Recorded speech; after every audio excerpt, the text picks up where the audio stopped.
My wife, Sherry, mistakenly believed that I was completely unaware of her actions. Perhaps she thought I was naive or lacked the insight to notice, especially regarding her growing bond with her colleague, Todd. She was utterly confident that I would passively tolerate her behavior and allow her to deceive me while she pursued her affair. What she didn't realize was that I had been harboring suspicions about her for a long time. I had noticed various changes in her behavior, unmistakable signs of infidelity. Frequent lateness from work, a sudden and provocative wardrobe update, a newfound assertiveness, and a lack of intimacy. These signs did not escape my attention. Our shared hobbies were fading, and my interest in the things we once held dear was waning. Attempts to address this with Sherry proved futile, as my concerns were repeatedly dismissed. She claimed that any issues were rooted in my own insecurity and possessiveness. Left with no other choice, I decided to enlist the services of a private investigator. From the beginning of our relationship, I had made it clear that infidelity was something I would never tolerate. Over our 10-year marriage, Sherry had repeatedly assured me of her loyalty. So, sitting in the office of private investigator Jake Sloan, hearing his conclusions filled me with a mix of relief and dread. When Sloan confirmed that Sherry wasn't yet physically unfaithful, I felt a fleeting sense of relief, but it didn't last long. He cautiously explained that while their relationship hadn't turned physical, my wife was emotionally entangled with Todd. For me, this was just as devastating. Emotional infidelity was still betrayal in my eyes. The private investigator's report confirmed my worst fears. Sherry and Todd dined together exclusively, day after day. They openly displayed affection, holding hands, sitting closely, and occasionally embracing. Sloan had provided numerous photos of them in tight embraces and, in some instances, even exchanging kisses. Rage consumed me as I stared at the evidence. Not only did they frequently share meals, but they also extended their work hours without legitimate reasons. It seemed they were deliberately avoiding returning to their respective spouses, monopolizing as much of their time together as possible. The detective went further, revealing that he had accessed Sherry's emails and messages.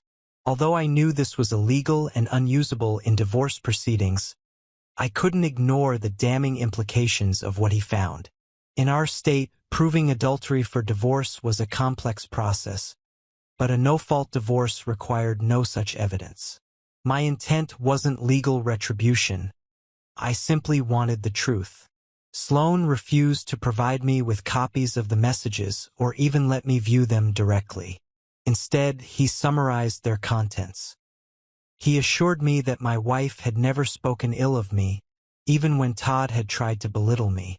Sherry refused to indulge him in this regard, which, I suppose, was something of a small consolation. Their exchanges revealed a romantic connection, though neither explicitly expressed love. Their conversations were deeply personal, bordering on explicit. Todd even shared photos of his girlfriend with Sherry, which she seemed to appreciate. However, as far as Sloan could tell, Sherry hadn't reciprocated by sending any explicit photos of her own, at least not yet. As I sat in Sloan's office, contemplating my next steps, he delivered the most devastating news yet. Todd's wife was planning to visit her mother's house in the country for 3 days. During this time, Todd and Sherry saw an opportunity to finally be together in an intimate setting. The only obstacle was my presence. They were unsure how to spend the night together while I was still in the picture. Knowing I had no intention of leaving the city, their challenge seemed insurmountable. Yet, they were devising strategies to overcome this. One idea involved Sherry fabricating a story about going away for a girls' weekend. However, she hesitated, fearing that one of her friends might accidentally expose the lie. Reluctant to involve others, she abandoned this plan. Instead, they considered forcing me to leave the city. I bitterly recalled how Sherry had recently suggested organizing a golf trip with my friends, a proposal I declined due to my lack of interest. In the end, they settled on a different approach: honesty. Todd was convinced that, over time, I would become a compliant husband, willing to tolerate their affair in order to keep Sherry as my devoted spouse. He manipulated her into believing that their relationship would somehow improve our marriage, including our intimacy. Todd persuaded her that all she had to do was inform me of her intentions, and I would begrudgingly accept the situation. It was clear that Todd had no idea who I really was. Yet, what shocked me most was that Sherry had succumbed to Todd's manipulative tactics. She should have known that I would never tolerate such behavior. If she didn't understand this, it only reinforced what Sloane had mentioned, that Sherry was mentally unstable. Reluctantly, I agreed with his assessment and headed home, asking him to continue monitoring Sherry's messages and to inform me of any updates. On Friday, Sloane contacted me to share that Sherry was planning to speak with me the following Monday after work. She intended to announce her decision to go on a date with Todd the preceding Friday night. Their plans were carefully laid out: dinner, dancing, and an overnight stay at a hotel, after which Sherry would prudently return to me by Saturday morning. Sherry and Todd rehearsed her entire speech meticulously, trying to convince themselves that I would comply with her request. They anticipated my initial reaction would be anger and frustration, but Sherry was determined to assure me that this would be an isolated incident, despite knowing full well that wasn't the case. To further manipulate me, she planned to present this betrayal as an opportunity for growth in our marriage.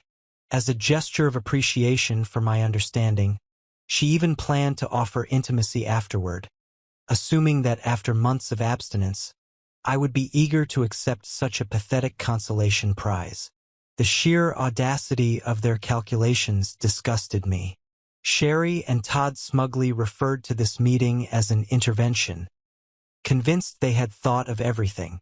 But I had only 48 hours to prepare for this so-called intervention, and I firmly decided that it would not unfold the way they envisioned. Over the weekend, I carefully worked through countless scenarios, trying to determine if there was any way to save our marriage. At the same time, I wrestled with whether I even wanted to fix it. Uncertainty clouded my mind as I reflected on my feelings for Sherry and the life we had built together. In the early years of our marriage, Sherry and I were consumed with joy. We shared everything: our passions, experiences, and dreams. She was not only my closest companion but also my most passionate lover. But over time, all of that seemed to vanish into thin air. Perhaps it was the inevitable course of life, where permanence is a myth. Or perhaps my idea of marriage was too romanticized and traditional.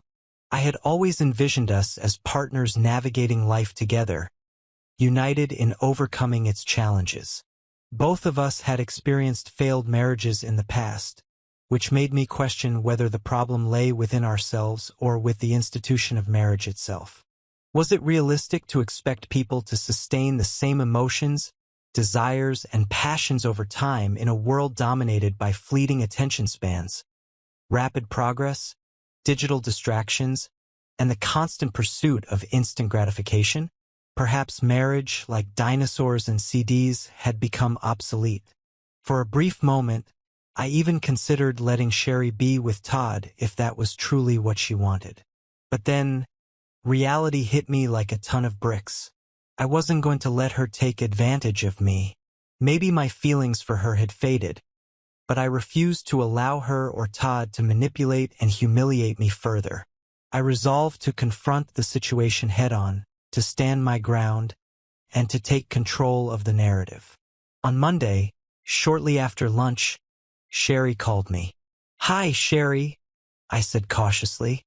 "Is everything all right? You rarely call me at work these days. I hope nothing's wrong." "Hi, honey," she replied sweetly.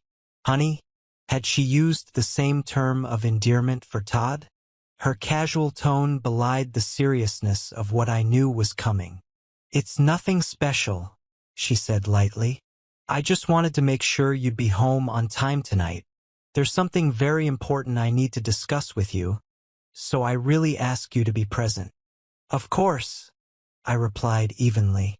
"That's perfect, actually, because I also have important news to share with you." There was a brief pause, and I could sense her curiosity through the silence. Finally, she asked, "Important news? What kind of news?" I assured her I'd tell her in the evening and ended the conversation quickly, explaining that I was engrossed in finishing my monthly report. "I need to wrap this up so I can leave on time. I'll see you tonight," I said before hanging up. As soon as the call ended, I walked to my boss's office to request the rest of the day off. Fortunately, he didn't object. I had preparations to make. When Sherry arrived home that evening, I was seated at the kitchen table, waiting. I had prepared a chilled bottle of Sauvignon Blanc and set out 2 glasses, keeping my demeanor calm despite the storm of emotions inside me. I heard the garage door open and felt a wave of nervousness and anger as her footsteps approached. Despite my inner turmoil, I remained composed. Sherry entered the room casually, tossing her keys and purse onto the table. I felt an immediate sense of relief when I saw she was alone. Todd wasn't with her, which spared me the unnecessary escalation his presence would have caused. She looked at me, slightly surprised by my calmness, and for a fleeting moment, I wondered if she was second-guessing her decision. But the smug confidence in her expression returned quickly, and I knew she was about to deliver the speech she had rehearsed so carefully with Todd. The stage was set. Little did she know, this wasn't going to play out the way she had planned. With a smile on my face, I greeted Sherry warmly, using the same affectionate tone she had earlier. "Hi, honey," I said. "Welcome home. Would you like some time to settle in before we talk? Or should we get straight to the point?" My directness caught her off guard. It seemed she had expected a gradual approach, not such an immediate confrontation. But I was determined to take control of the situation. Sherry had meticulously planned everything she wanted to say, so my intention was to disrupt her flow and keep her on her toes. Sherry sat down across from me, visibly surprised. "I didn't expect you to be waiting here," she said. "But I guess if we start earlier, we can finish sooner and get on with our evening. Can I share my news with you first, if you don't mind?" I asked, my tone urgent. She hesitated for a moment, clearly unsure of what I was about to say. "No, it's okay," she finally replied. "Would you like a glass of wine?" I offered, not giving her a chance to respond before quickly pouring 2 glasses. I placed one in front of her, and without hesitation, she picked it up and drank half of it in one gulp. As soon as she set the glass down, I refilled it. "So, lately, my mind has been preoccupied with one thing," I began, my voice steady. "I'll be blunt. There's no need to prolong this conversation." I paused deliberately, building tension. Sherry leaned in slightly, her eyes fixed on me. "What's the matter?" she asked, her voice tinged with unease. Calmly and without embellishment, I said, "I want a divorce." The words hung in the air, and I waited patiently as their meaning sank in. It took about 3 seconds for Sherry to register what I had said. Her expression shifted rapidly, from confusion to shock and then to fear. It was as if the ground had been ripped out from beneath her. Terror gripped her, but she didn't dare ask the reason outright. Her thoughts were written all over her face. Her affair with Todd, the lies, the betrayal. She was unraveling before my eyes. "Why?" she finally stammered, her voice trembling. The words felt like a dagger as I spoke them. "I don't love you anymore." Her face twisted in confusion, as though she was trying to comprehend my statement. "What are you saying?" she gasped. The shock in her voice made it clear she wasn't prepared for this moment. "I've stopped loving you," I repeated, my voice calm but resolute. Deep down, I knew exactly when my love for her began to fade. I had suppressed this realization for as long as I could, but now there was no avoiding it. "What do you mean?" she asked, her voice on the verge of tears. "Do you remember the early days of our marriage?" I asked, leaning forward slightly. "Do you remember how we spent every minute together? Whether it was a trip to the store, watching a movie, or just strolling through the mall, we were inseparable. It felt like we couldn't bear to be apart." Sherry nodded, her expression softening as she reflected on the past. "Yes, I remember," she murmured. "Even when we were busy, we made time for each other," I continued. "We had lunch together at least twice a week. I would spend my days longing for your presence, counting the hours until I could kiss you and feel your touch. We had common hobbies, even when it wasn't something I was particularly interested in, like those pottery classes you insisted I join." A faint smile crossed her face as she remembered. "You didn't even like pottery," she said quietly. "It wasn't about the pottery," I said. "It was about being with you. Watching you create something with such enthusiasm brought me joy. And the same goes for those stubborn Christmas village buildings we painted together. Do you remember? We bought about 12 unpainted houses and turned them into a beautiful display. It was painstaking work, but it didn't feel like work because we did it together." Sherry nodded again, her eyes welling up with tears. "Yes, I remember," she whispered. I pressed on, not giving her room to escape the memories. "And the evenings we spent at the table, painting each tiny tile? You always insisted your creations were better than mine. And those nights coloring the posters you brought back from your trip to Myrtle Beach. Do you remember how much fun we had? This was before adult coloring books were even a thing. We had an extensive collection of colorful pens, and we spent hours bringing those images to life." I paused, letting the weight of my words sink in. "But like those pens, Sherry, our love eventually dried up and withered away." Sherry's shoulders slumped, and she shrank defensively. "But I still love you," she protested weakly, her voice cracking. I ignored her attempt at a rebuttal and continued. "Our friends used to envy us. They'd tell us how lucky we were to have such a strong bond. We were inseparable. Do you remember those long walks, hand in hand, even when it was for something as mundane as buying a new trimmer? We couldn't get enough of each other." Her tears were falling freely now, but I wasn't finished. "Sherry, I don't know when it happened exactly, but somewhere along the way we lost that connection. Maybe it was inevitable. Maybe we let life get in the way, or maybe we stopped trying. But whatever the reason, it's gone now. And I can't pretend anymore." Her sobs grew louder, but I sat there, steady and unyielding. This wasn't the conversation she had rehearsed with Todd. This wasn't the intervention she had imagined. The reality of the situation was crashing down on her, and for the first time she realized she wasn't in control.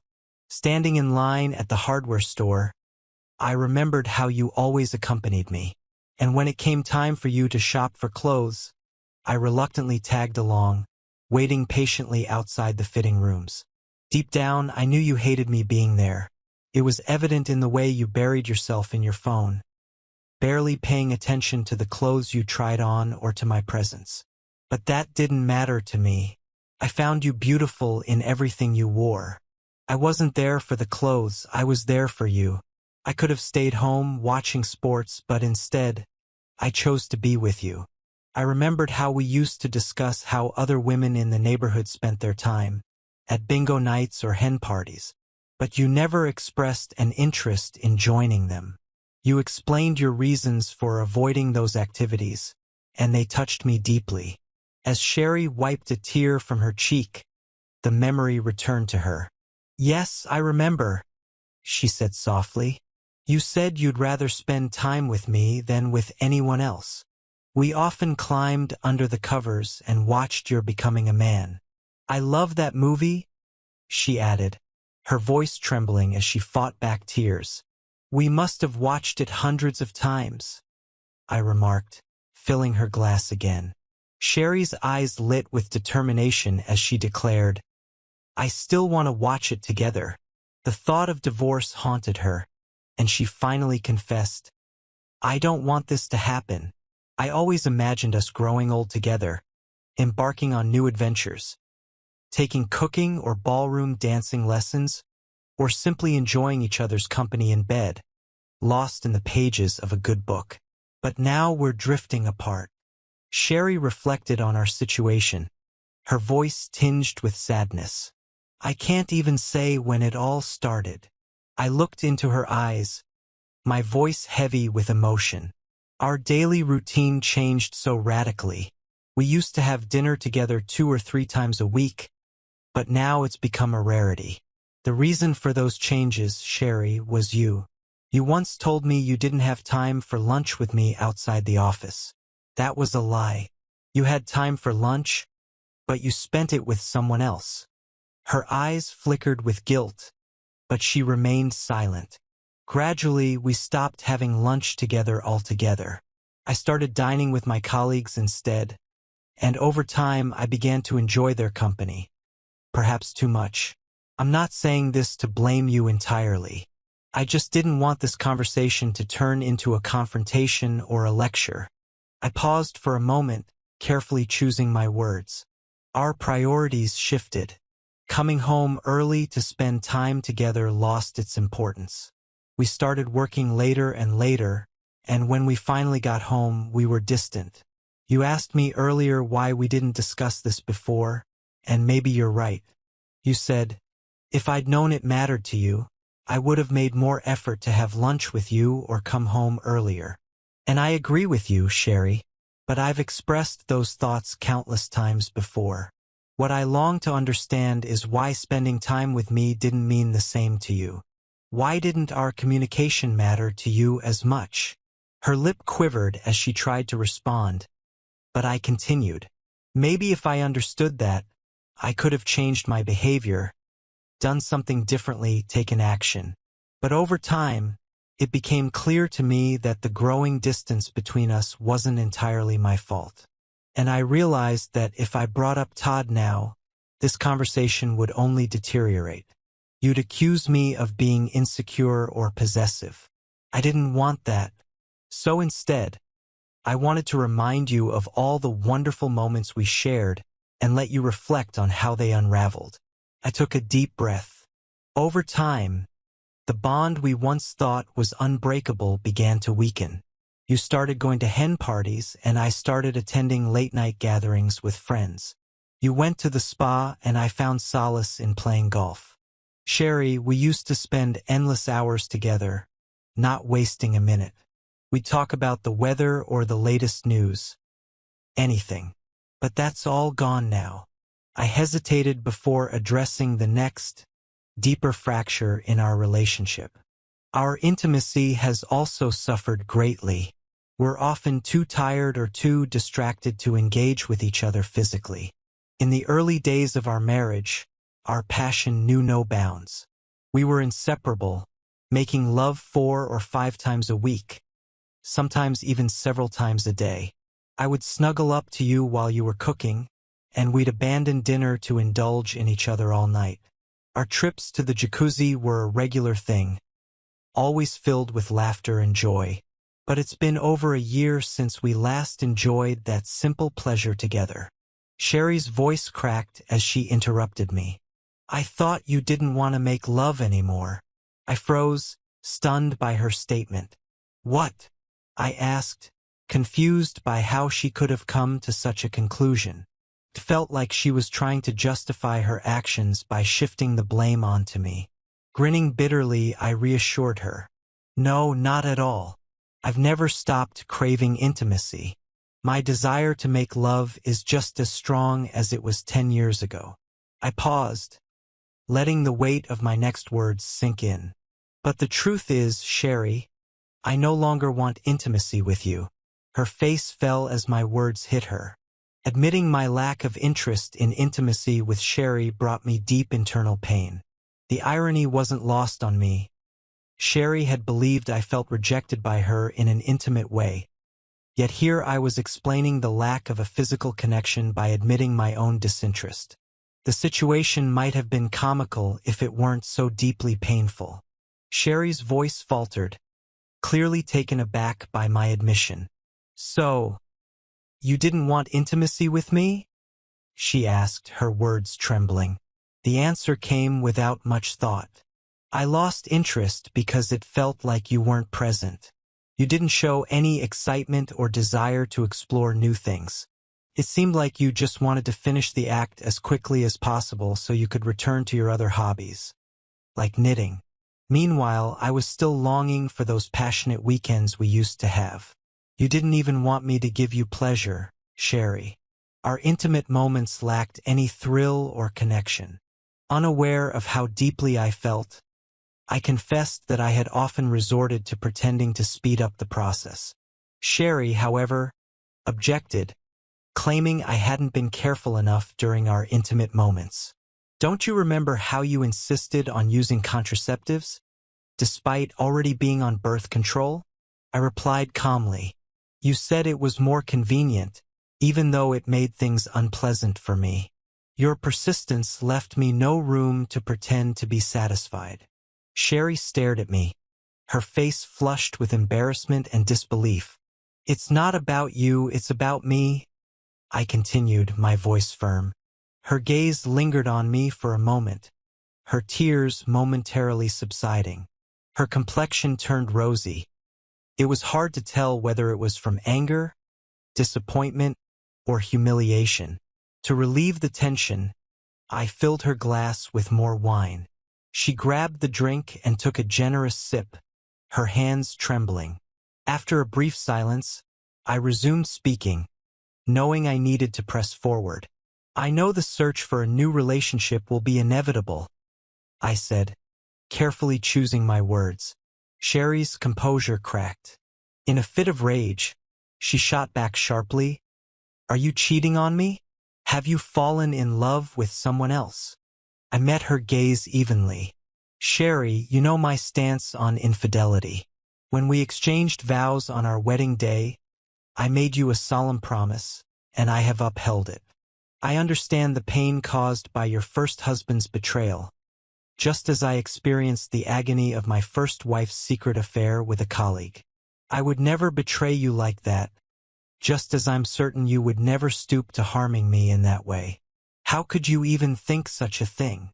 Sherry's face softened, and she quickly repented. I'm sorry. You're right. I know you would never behave that way, she said, her voice contrite. She avoided eye contact, but her trembling hands betrayed her deep concern. With a calm voice, I continued, let's refrain from intimacy until the divorce is finalized. Her head snapped up. What do you mean, divorce? She asked, her voice cracking. I kept my tone steady.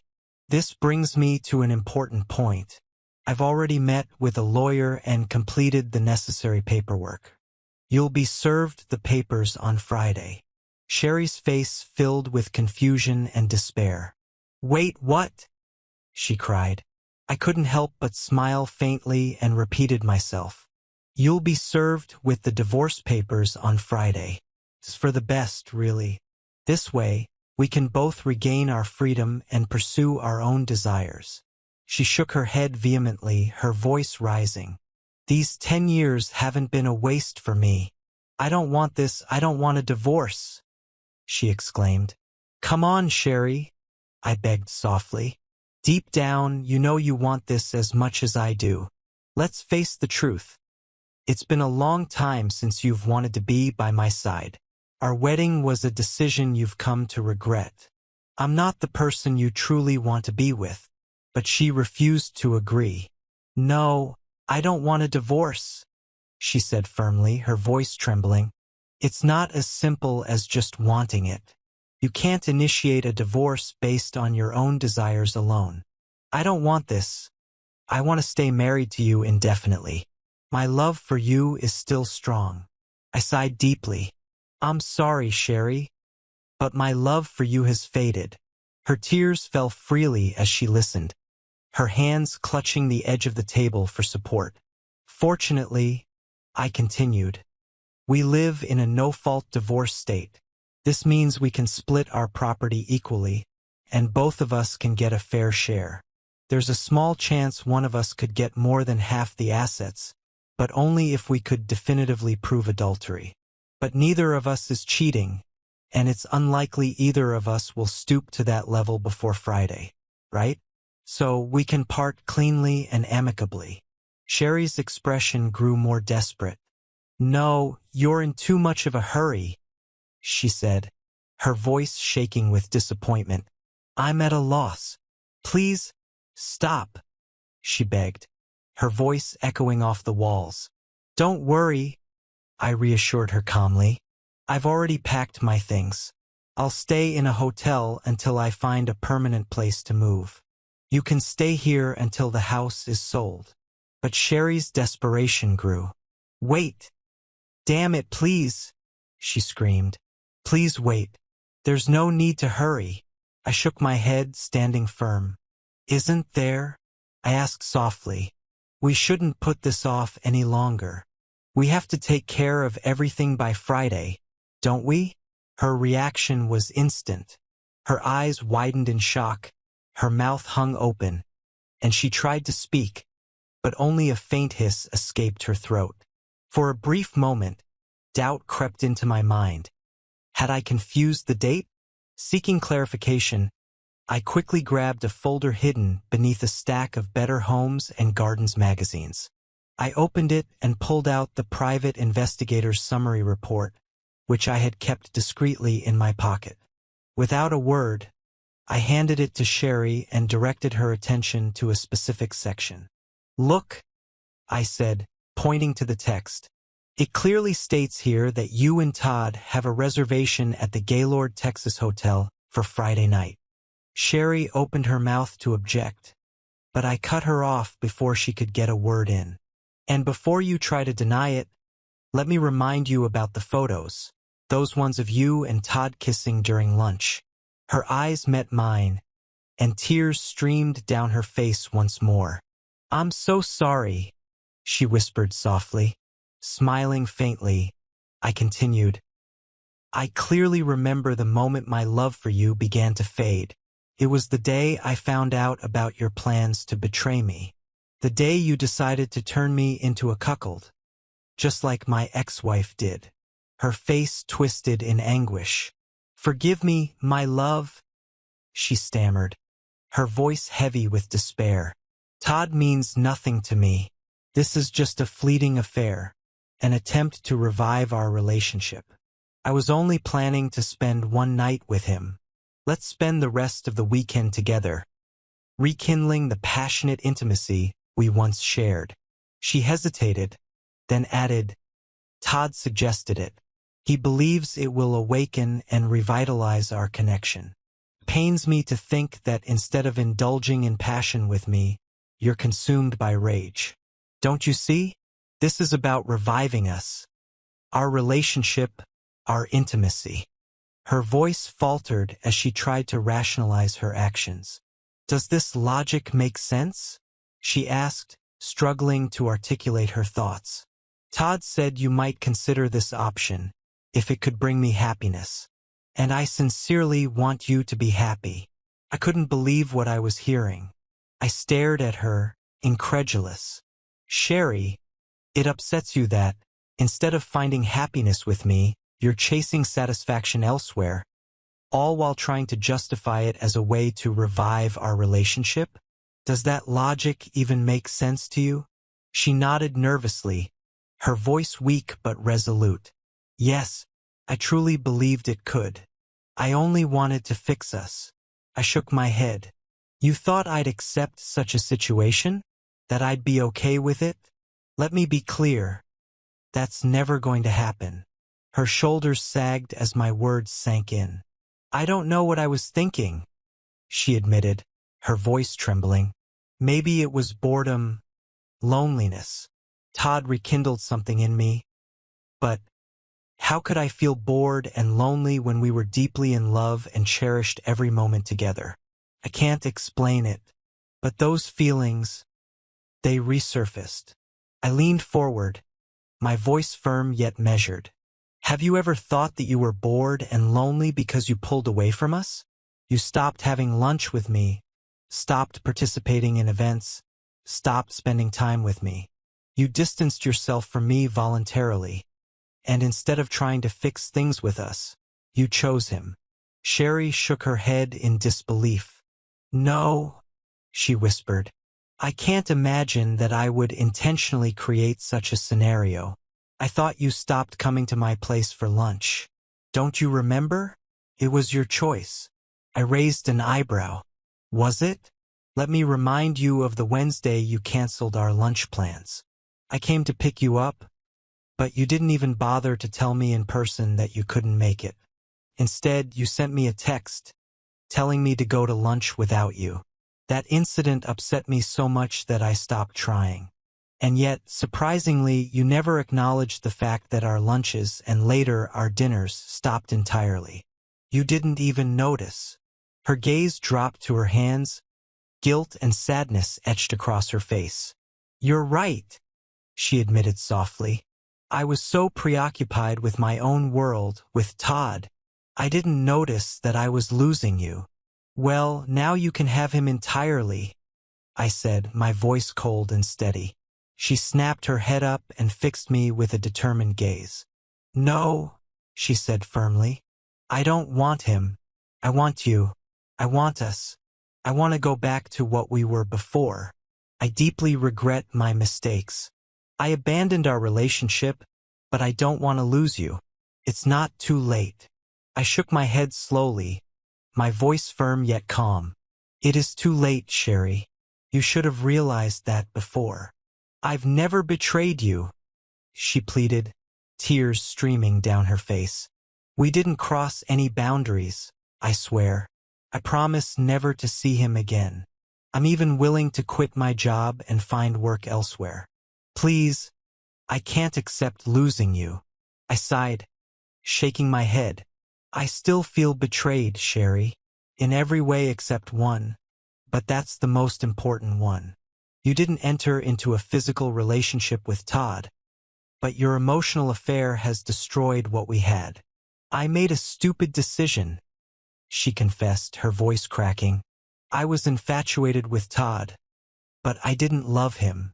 My love has always been, and will always be, for you. Her words hung in the air, but I remained silent, my heart hardened by the weight of her actions. Whatever love I had for her was buried under the pain and betrayal of her choices. I can't understand what was going on in my head, Sherry said, her voice breaking. In the end, I planned to leave him and come back to you when everything was settled. But now I see it clearly, now I admit my stupidity. Todd means nothing to me. Please, my love, don't leave me. It's not that simple, Sherry, I replied, my tone heavy with disappointment. I made mistakes too. I tried to walk away before it went too far, but you crossed the line, and I voiced my disagreement long before this. You thought a simple physical encounter would somehow strengthen our bond? How can you justify that? Sherry clutched her hands together, tears streaming down her face. It wasn't like that. I didn't commit any illegal actions. We were just friends. Like he said, you should have put our love above everything else, I objected firmly. I have many female friends, but I've always refrained from physical intimacy with them. I never wasted time on them, never prioritized them over you, and I never traded you for anyone. I never even entertained the thought of sleeping with someone else, let alone forcing you to accept it. Sherry buried her face in her hands, sobbing uncontrollably. I regret ignoring you, she choked out. I regret taking you for granted. I promise it will never happen again. Can't we just see this as a terrible mistake and find the strength in our hearts to forgive me? Her words stung, but I couldn't let her evade accountability. Sherry, this situation isn't a game of Monopoly where you can just pick up a get-out-of-jail-free card. Your actions weren't just a mistake. You walked away from our love. You gave your heart to someone else. I took a deep breath, steadying my voice. At the same time, I want you to know, my heart has always belonged to you. And yet, you didn't allow me the same dignity.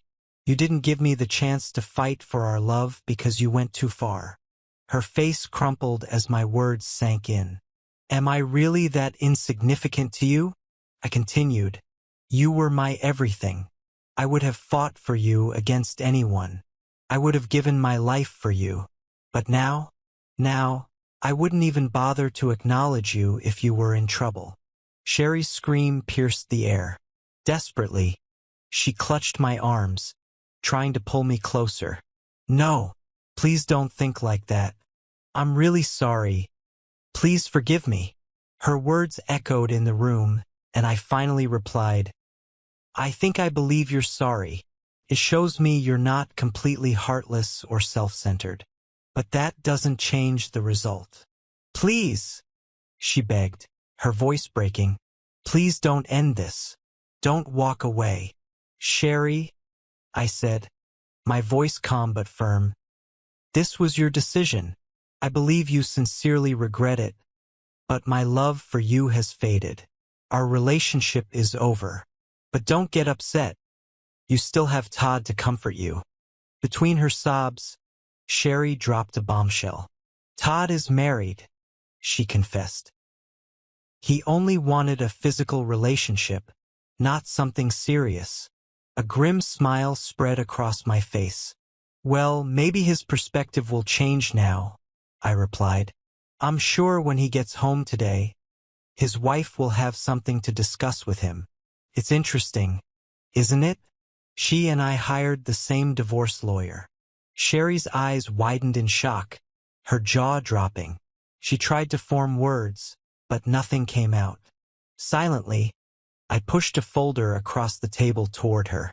Inside, you'll find the full report from the private investigator, complete with photos of you and Todd.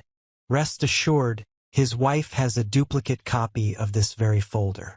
You'll also find all the necessary documentation from my lawyer regarding the divorce proceedings and the proposed division of property. It would be wise for you to read everything carefully.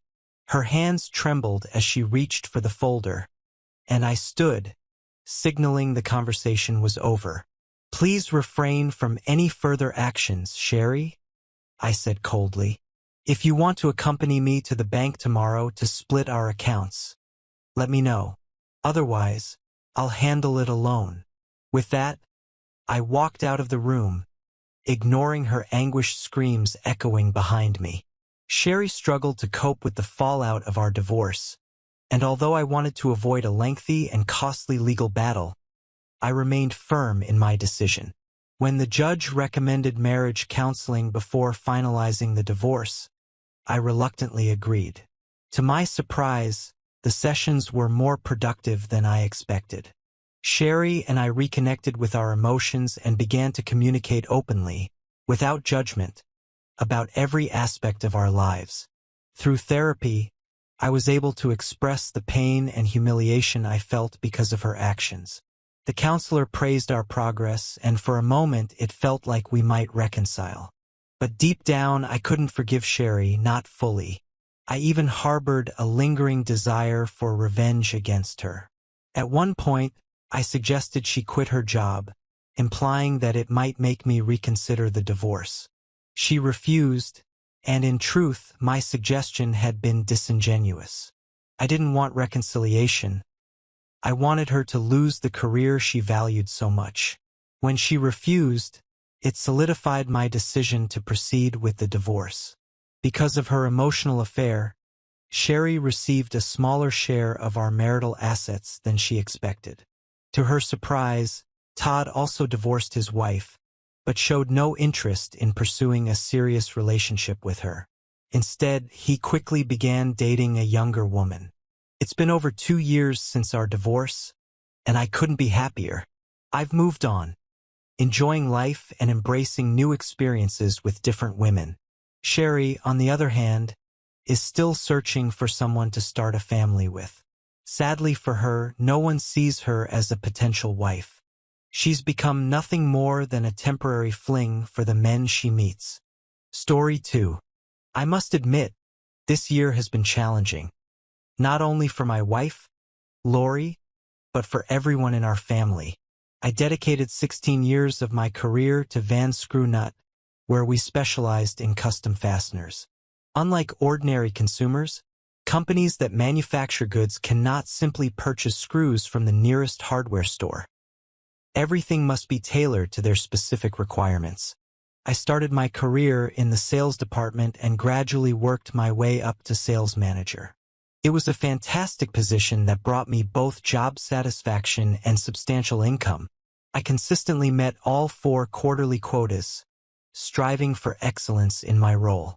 With such consistent performance, I fully expected to receive a year-end bonus exceeding $100,000. However, the constant relocation of manufacturing facilities abroad began to disrupt our market share, creating significant challenges for the company. Despite these challenges, thanks to my efforts in assembling a dedicated and hardworking sales team, we consistently outperformed the previous year. About a year ago, an unexpected meeting was called, gathering all the key figures in the company, including myself. During this meeting, we were shocked to learn about the retirement of the company's owner and the ongoing secret negotiations with a California-based conglomerate to acquire Van Screw and Nut. The news stunned all of us, but we were reassured that nothing significant would change after the sale and that our positions and leadership structure were secure.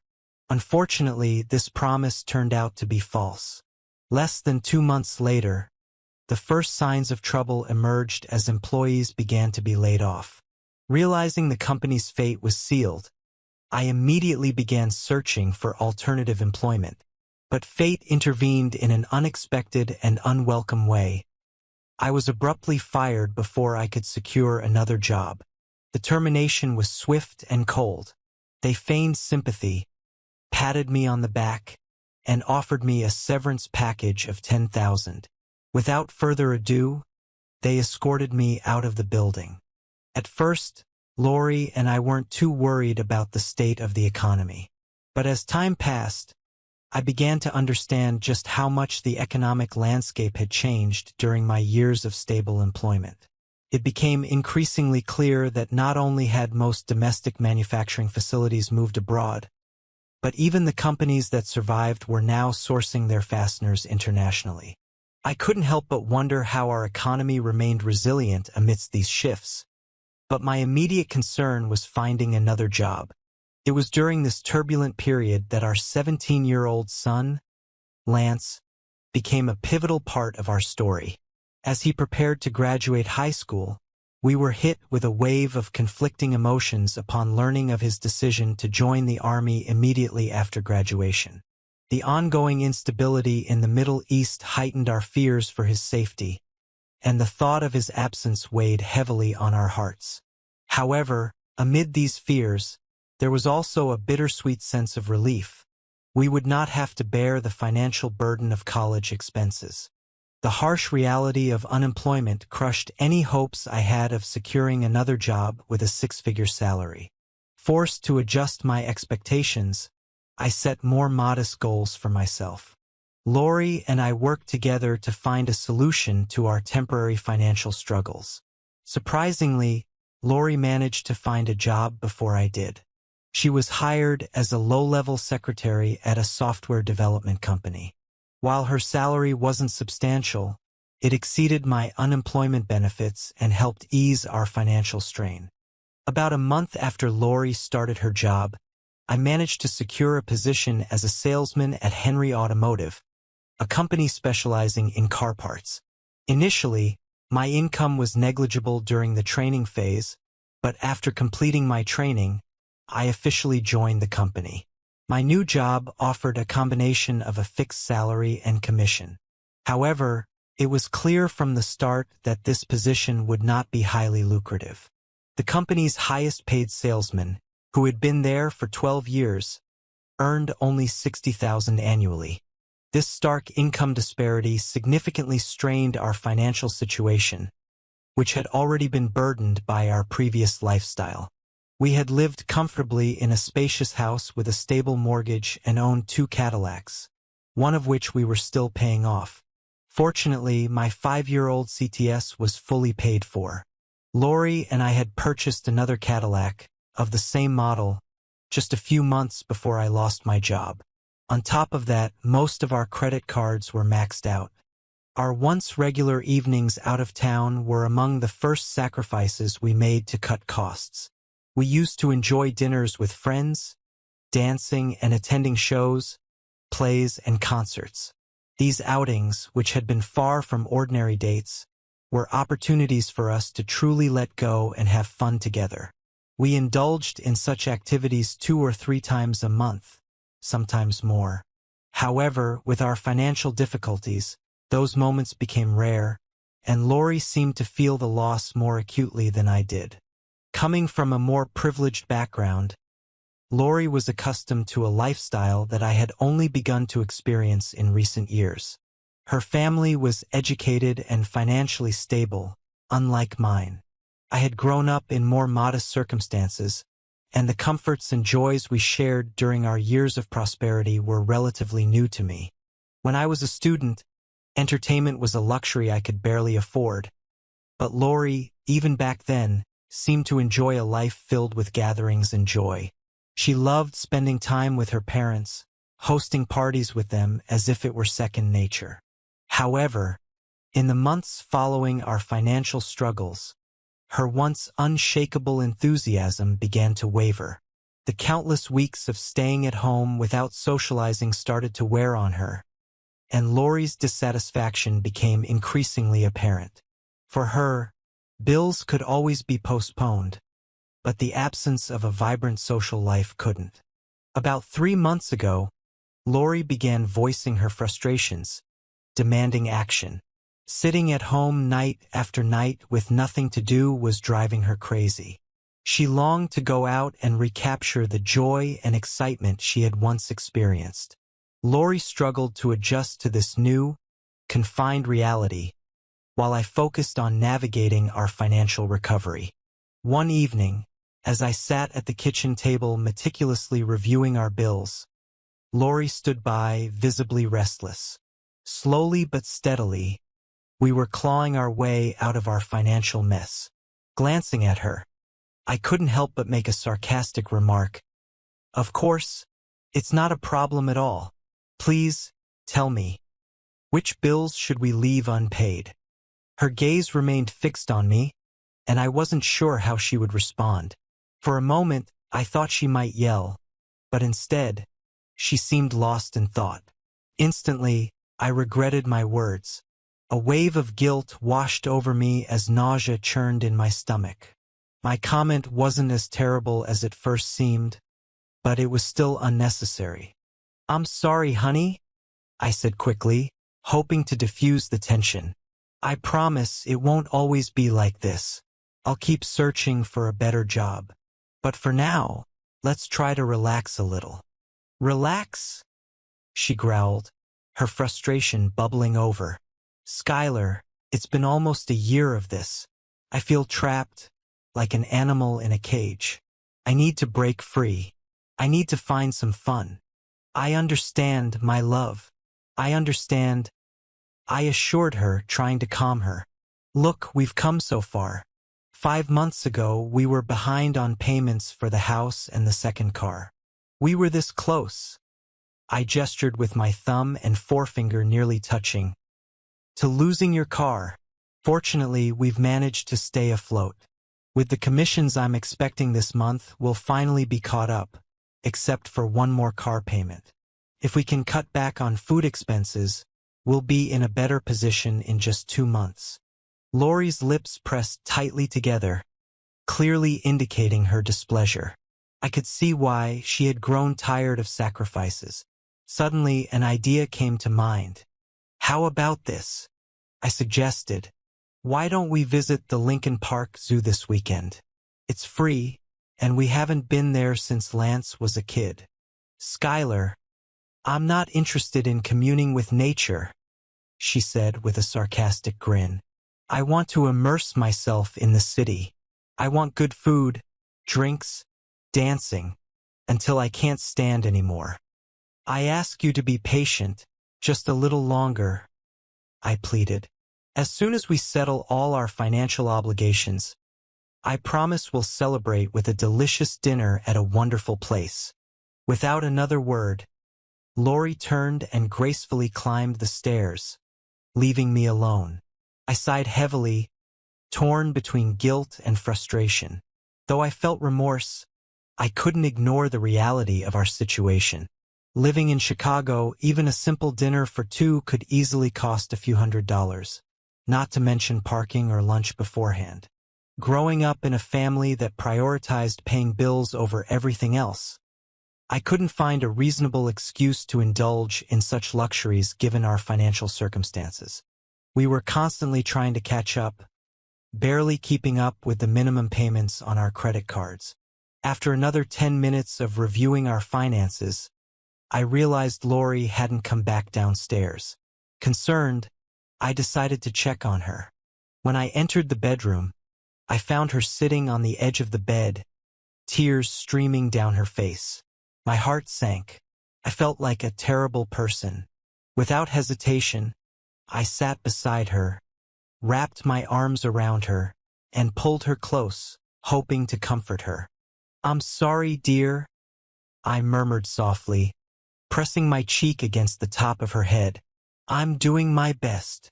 She snorted softly and admitted, I know, I understand, but this year has been so incredibly hard. And with Lance gone, it feels even harder. Before, we could escape for the weekend, but now we're stuck here, trapped. It's like a prison. Her words cut deep. I remember hearing her joke once about Statesville prison being dismantled. This time, however, her comparison to our home felt cruel and undeserved. Our house was far from a prison. In fact, I never even wanted to buy it. I thought it was too big and too expensive. But Lori had fallen in love with it the moment she saw it and insisted it was meant to be hers. Now, here I was, fighting to keep it, while she disparagingly referred to it as a prison. Over the next 2 months, my relationship with Lori continued to deteriorate. Our conversations became shorter, increasingly superficial, and ultimately meaningless. We gradually spent less and less time together in the same room. Even the frequency of our lovemaking dwindled, further straining our bond. Our intimacy had dwindled, and what used to be cries of passion had now turned into sorrowful sobs. The charm that once filled our bedroom had vanished. Lori made it clear that she was unhappy about me not asking her out, but circumstances had prevented me from doing so. Undoubtedly, we both craved some kind of release. While I understood her feelings, I still believed our bills needed to take priority. Her assurances that she would only spend the night in the city did little to calm her growing discontent. Eventually, the tension reached its peak one Friday evening after we finished work. When I arrived home, my spirits were high. I had just signed a lucrative contract, and the excitement of finally being able to enjoy precious moments with Lori overwhelmed me. Unfortunately, I hadn't had a chance to share this news with her yet. As soon as I stepped inside the house, I saw her gracefully descending the stairs, dressed in an outfit more fitting for a big celebration. Amazed, I couldn't help but remark, "Wow!" She radiated elegance, and I couldn't help but wonder about the occasion. "What's the reason for the gorgeous appearance?" I asked. "I'm meeting with my work colleagues." "Don't worry about it," she replied. There was a hint of sarcasm in her tone as she added, "They pay for everything." From the very beginning, something didn't sit right with me.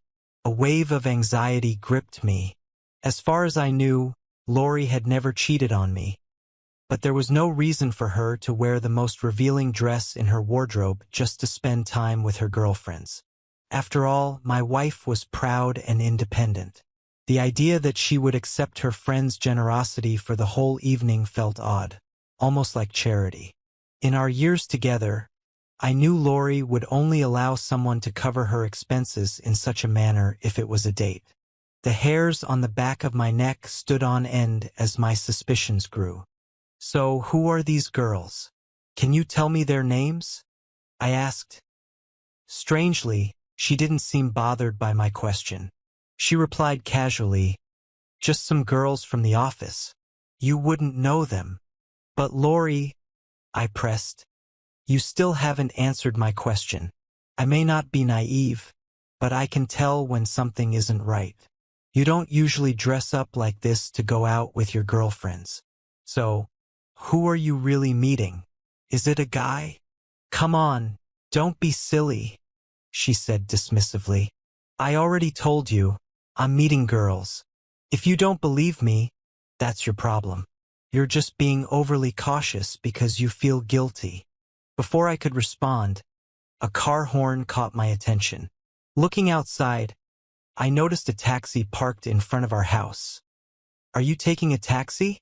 I asked, trying to suppress my growing unease. "Yes," she replied matter-of-factly. "I plan to have a good time tonight, and we definitely can't afford drunk driving. So I thought it would be wise." My irritation flared. "Do your girlfriends pitch in for the expenses too?"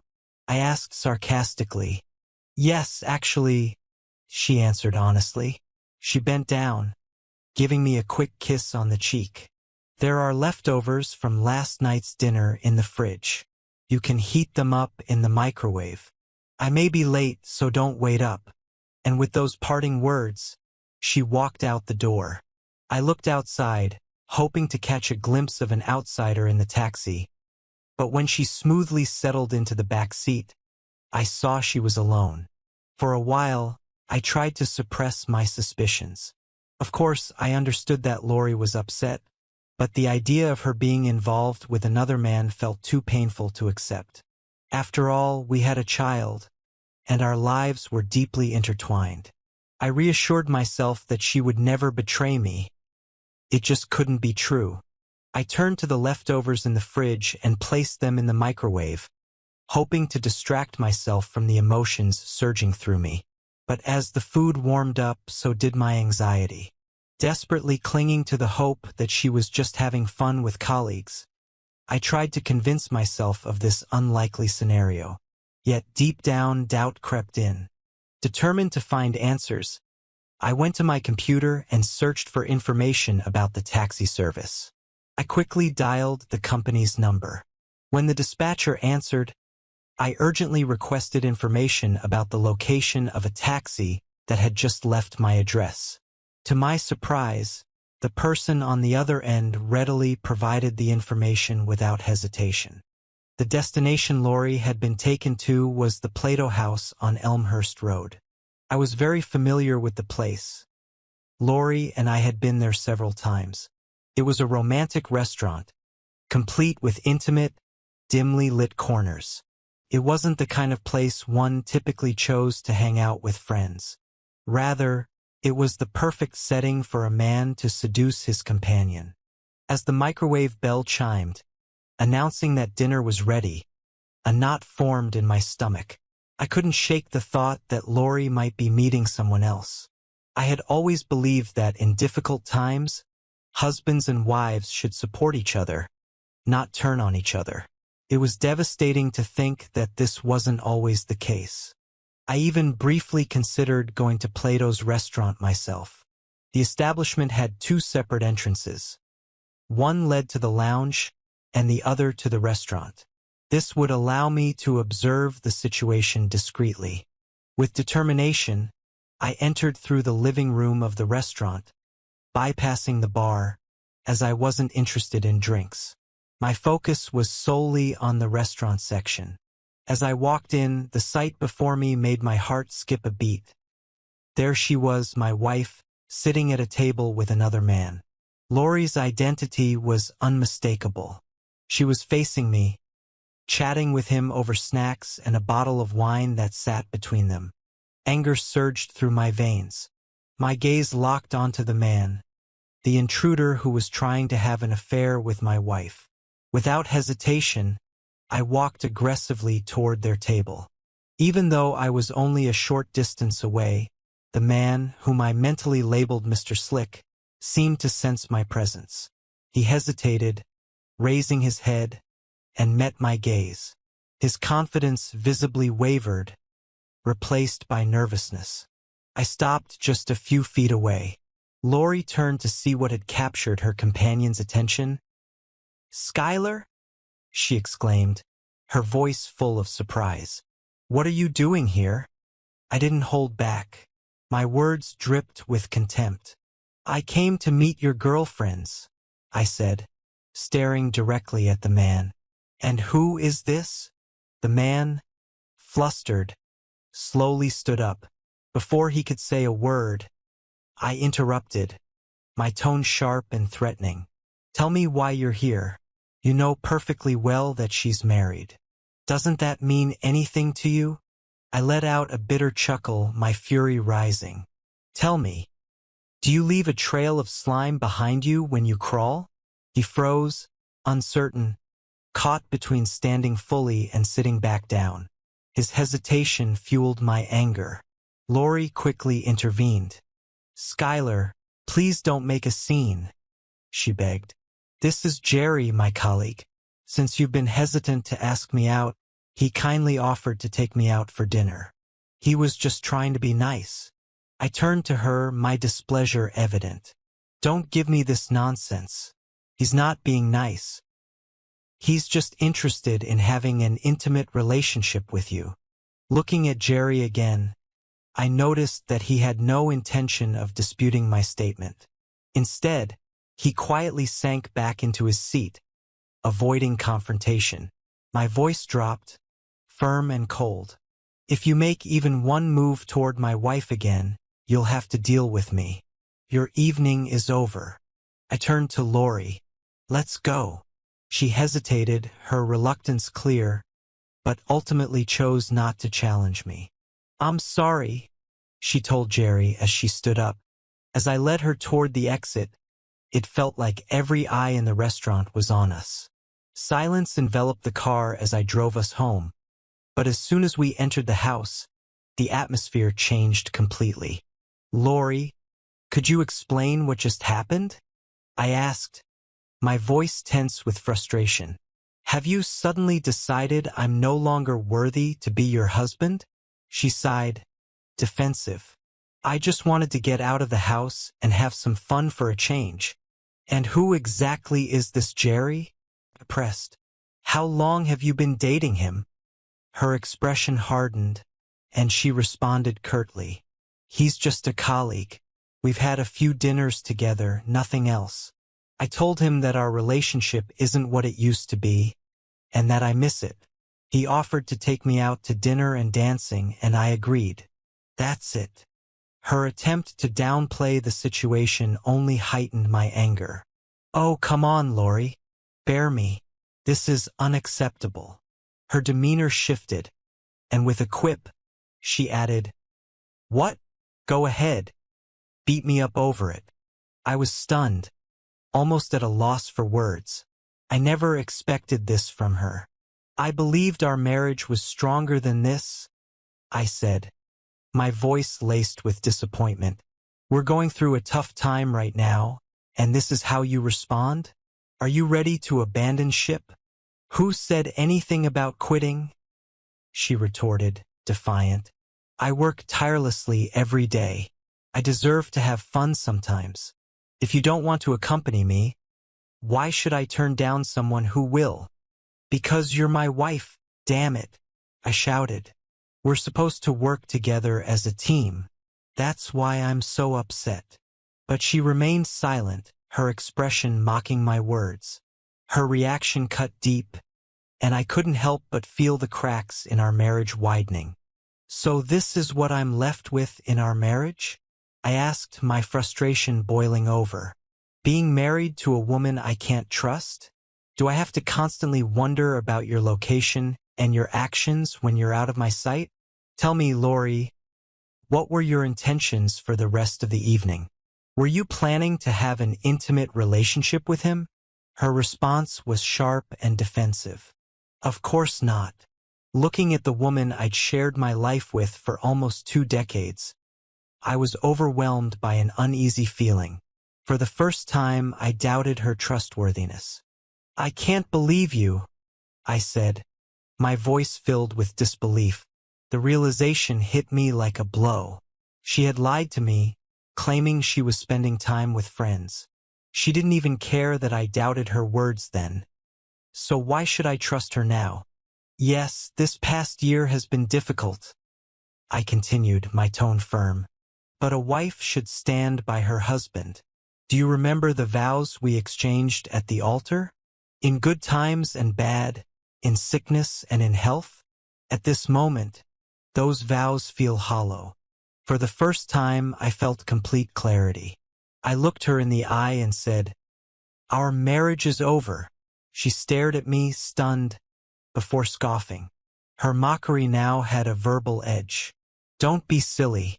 We're having financial difficulties, remember? You can't afford a lawyer, let alone a divorce. To be honest, you can't even afford to move out," Lori said coldly. Although I was eager to respond with a sharp retort, I found myself speechless, stunned by her blatant disregard for me. It became painfully obvious in that moment. She no longer loved or respected me. Unfortunately, some people just don't know how to handle situations like this. After nearly 2 decades, my marriage had collapsed in a single, unexpected moment. Despite tears threatening to overwhelm me, I was seized with burning anger. Without saying a word, I marched upstairs and began resolutely packing my things. Lori, after some time, finally came upstairs, her voice sharp and accusatory. "What does this mean? What are you doing?" she demanded. "I may not be able to buy you dinner," I replied curtly, "but it looks like you don't mind spending the night at a motel."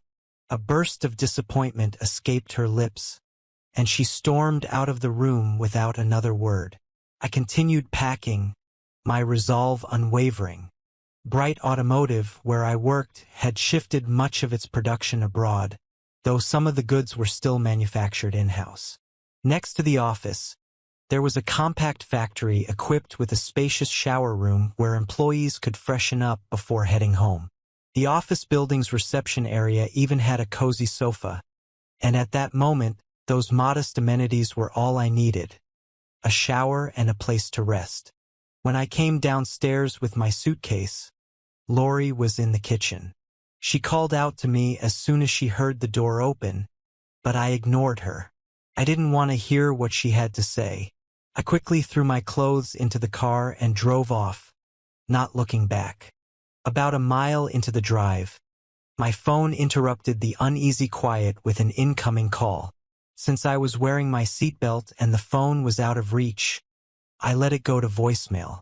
However, my curiosity soon got the better of me. Once I arrived at the office parking lot, I retrieved my phone and listened to the message, expecting tearful apologies or desperate pleas from Lori. To my surprise, that wasn't what I heard.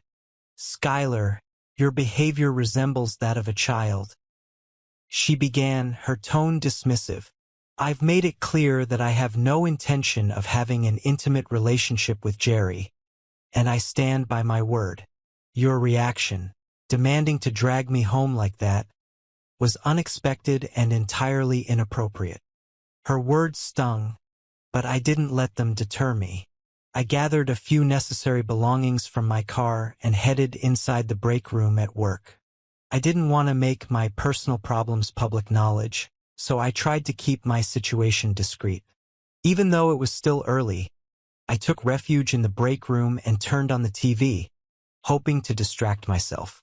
But my thoughts wouldn't stop racing. What would have happened if I hadn't gone to the restaurant that night? Would Lori have returned home after some dancing? Or would she have stayed out longer, maybe even gone further? I couldn't know for sure, but my suspicions lingered. Jerry didn't strike me as the type to give up easily. I had a sinking feeling that, given the opportunity, he might eventually seduce her. I gave up trying to watch TV, unable to focus. Instead, I set an alarm to wake up early, knowing I needed to shower and get dressed before the factory workers arrived at 7 a.m. As I lay on the uncomfortable sofa, I thought about my next steps. Lori was right about one thing. I had no money for a lawyer, let alone an apartment. But her contempt for me and our marriage only strengthened my resolve. I refused to admit defeat or return home in shame.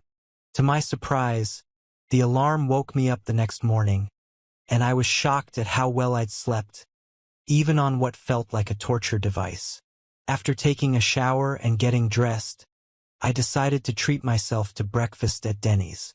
As I sipped my fourth cup of coffee, a sudden realization struck me like lightning. A simple solution to my predicament. I couldn't believe I hadn't thought of it before.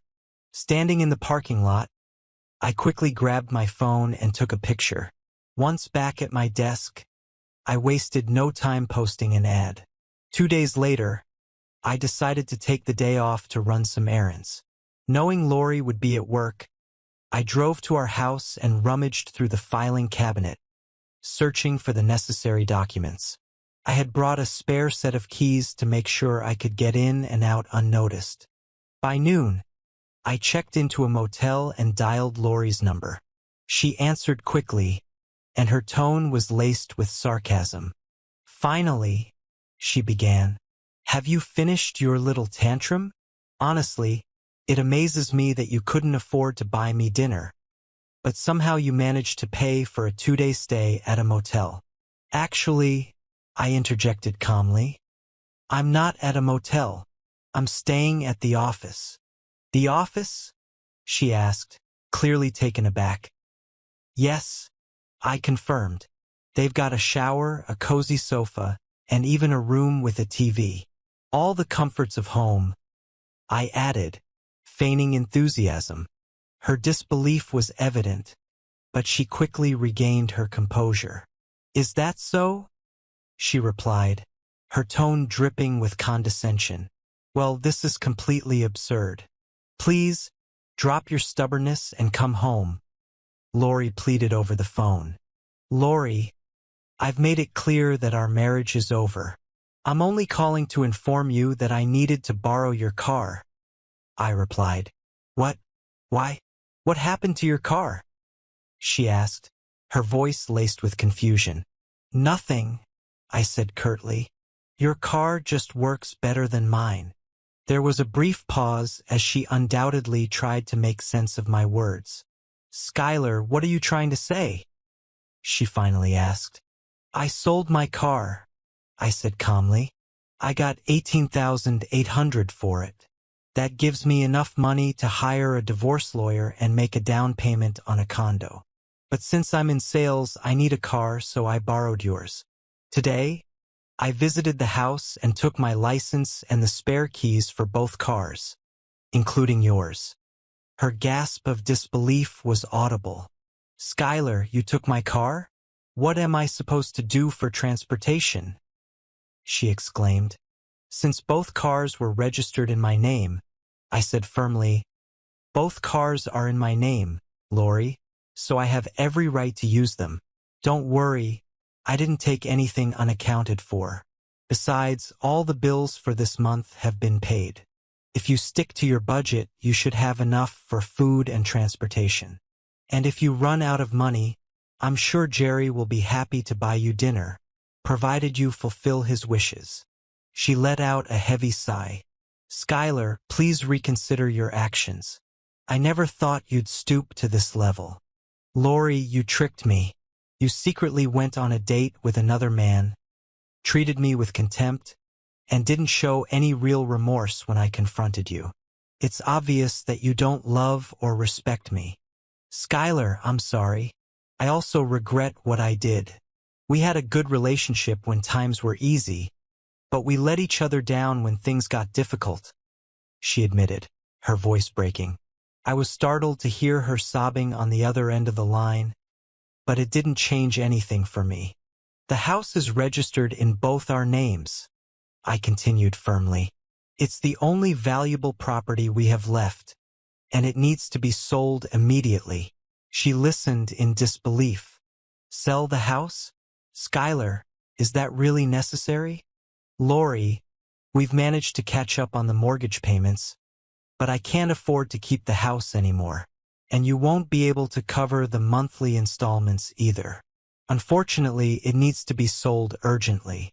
After crunching the numbers, I estimate each of us will get about $50,000 to $60,000. With that money, you can buy yourself a decent used car and find an apartment. Skylar, I don't want to get divorced. Can't we discuss this further? She begged. I'm sorry, Lori, but your wishes are no longer a priority, I replied coldly. You should contact a realtor. Or would you rather I handle it? Lori stood outside the house, looking up at the overcast sky. The distant cries of geese flying north reminded her that spring was on its way. Carefully navigating through the slushy snow, she made her way to her old Honda, ready to head to Starbucks to meet an old friend. She was filled with anticipation at the thought of reuniting with Julie. It was a typical Chicago winter, low temperatures, heavy snowfall, and treacherous roads. Lori had spent most of her time in her apartment lately, only venturing out for work. But today, she had decided to break the monotony and visit Julie.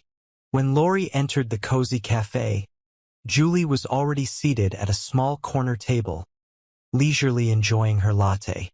The friends greeted each other warmly, exchanging affectionate kisses on the cheek. After ordering a Colombian coffee, Lori couldn't help but daydream about better times spent outdoors. Finally, with a steaming cup of coffee in her hands, she returned to the table, where Julie greeted her with a warm smile and an enthusiastic, "Lori, it's so nice to see you after such a long time." "Yes, it's been far too long," Lori replied nostalgically. "I don't go out much anymore." "Ah, those were simpler times," Julie said with a faint hint of sadness. "What about dating? Do you remember those times when you'd go out with a charming man who took care of everything?" Lori chuckled. "Oh, Julie, you always make me laugh. It's quite a predicament. I can't date unless I put myself on display, and I can't afford to date unless I'm with a man." Julie suggested they change the subject. "How are the kids?" she asked. "They're doing exceptionally well," Lori replied. "Lance has 1 year left on his contract, but he's already thinking about re-enlisting. He really seems to like it." Julie nodded in understanding. "And how's your husband?" "Charlie's doing well," Julie replied. "He's working hard as always." Lori noticed the confused expression on Julie's face. Curious, she pressed further. "What's going on? Tell me." Julie hesitated, her tone more timid now. "Oh, it's nothing." "Come on, Julie. Spit it out. I have a feeling you're about to ask me something," Lori insisted. "Well, I just wanted to know if you've seen Skylar lately," Julie said cautiously. Without hesitation, Lori replied, "No, not since we filed for divorce." Hard to believe that was 2 years ago. "Why are you bringing it up now?" Julie hesitated before responding. "I was just wondering if I should share this with you, but I think it's better if you hear it from a friend." "Wait, is he okay?" Lori asked, her voice tinged with worry. "Don't worry, he's fine," Julie reassured her. "I ran into him recently, and we talked." "Well, what's the news, Julie? Don't keep me waiting," Lori urged, leaning in with anticipation. Julie sighed and said, Okay, get ready, he's getting married again." The words hit Lori harder than she expected. even though she knew their relationship had ended long ago. Tears welled up in her eyes, and her voice carried a deep sadness that left no room for surprise. "He's really an amazing man," she said softly, lowering her gaze. Reflecting on their past, Lori took a sip of coffee and admitted, "You know, I genuinely loved him. I really did. But the burden of unbearable bills and all the difficulties we faced made me indulge in self-pity. At the time, I let myself get consumed by selfish desires, just trying to distract myself from our problems. It was a huge mistake." Julie remained silent, listening intently. "Skylar was right in so many ways," Lori continued. "He worked tirelessly to make sure we didn't lose everything, but my selfishness clouded my mind. I wanted everything to align with my desires, and when it didn't, I let resentment take over. I remember when he suggested we spend a weekend at the zoo, just something simple, but I brushed it off. I wanted to spend the night in the city instead. It was so unfair of me." Lori paused, her voice trembling. Surprisingly, he was right about Jerry too. The man Skylar found me with at dinner. Skylar asked me that night if I planned to sleep with Jerry, and of course, I denied it. But the truth is, I did have every intention of doing just that. Isn't it ironic, Julie? If I could go back and do it all over again, I would handle everything differently. She hesitated for a moment before asking, "By the way, do you know if Skylar still lives in that little apartment he bought?" "No," Julie replied carefully. "He moved out quite a while ago. I guess no one informed you. What's the latest news? Don't tell me he won the lottery," Lori joked weakly, trying to mask her sadness. Julie shook her head. "No, nothing like that. But he did manage to regain his former position at Van Screw and Nut. That happened sometime after your divorce was finalized. I believe the company started losing clients after Skylar left, and eventually they contacted him and asked him to come back. After some negotiations, he agreed. And get this, he's making more money now than ever before." Lori sat quietly as a single tear rolled down her cheek. Julie immediately regretted sharing the news. "I'm sorry, dear," she said softly. "I shouldn't have said anything." But Lori shook her head and offered a sad smile. "No, it's not your fault. It's my own," she admitted. "I can't even explain how many nights I've gone to bed thinking about him. I prayed that these past 2 years were just a terrible nightmare and that I'd wake up to find Skylar lying next to me. But every morning, I opened my eyes, and reality hit me all over again." Taking a napkin, Lori gently wiped away the tears from her face. "I'm really happy for him," she said sincerely. "If you see him again, Julie, please tell him that for me." "Of course, my dear," Julie replied sympathetically. The conversation shifted, and the two friends began discussing lighter topics. When it was time to leave, Lori pretended that everything was fine. But as soon as she got into her car, away from Julie's eyes, the emotions she had been holding back overwhelmed her.